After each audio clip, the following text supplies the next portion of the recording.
سوال: جانور کے سینگ جڑ کے اوپر سے کاٹ دیے گئے تو قربانی کا کیا حکم ہوگا؟ جواب: بسم اللہ الرحمن الرحیم۔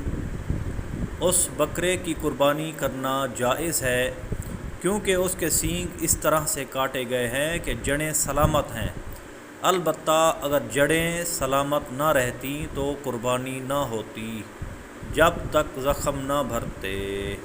اب چونکہ زخم بھر چکے ہیں اور عیب وہ جاتا رہا تو اس صورت میں قربانی ہو جائے گی۔ قربانی کے فتاویٰ صفحہ 78۔ صلو علی الحبیب صلی اللہ تعالی علی محمد صلی اللہ علیہ وآلہ وسلم۔